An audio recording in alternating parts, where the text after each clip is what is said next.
La Libye est confrontée à une forte pénurie de liquidités.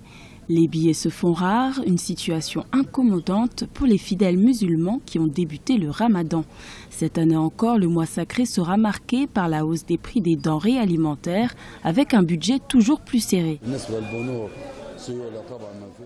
Il n'y a pas de liquidité dans les banques, donc l'allocation pour un citoyen est d'environ 500 dinars libyens par mois, ce qui n'est pas un revenu suffisant pour couvrir les dépenses mensuelles. Maintenant qu'on est arrivé au mois de Ramadan, s'il y a une famille, ça va être difficile pour ce citoyen. Même s'il est capable de dépenser moins et de réduire sa consommation, c'est toujours difficile compte tenu des circonstances actuelles. Depuis près de 2 ans, la devise libyenne est fortement dévaluée face au dollar, et cela jusque sur le marché noir.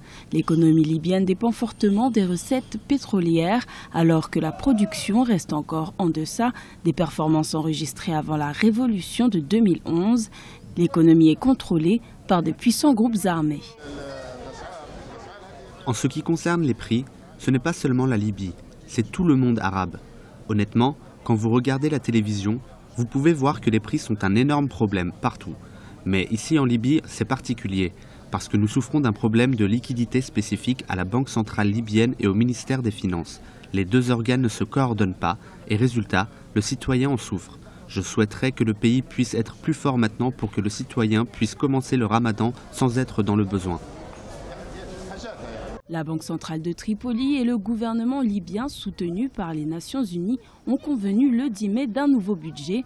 31 milliards de dollars devraient être alloués aux dépenses publiques pour 2018.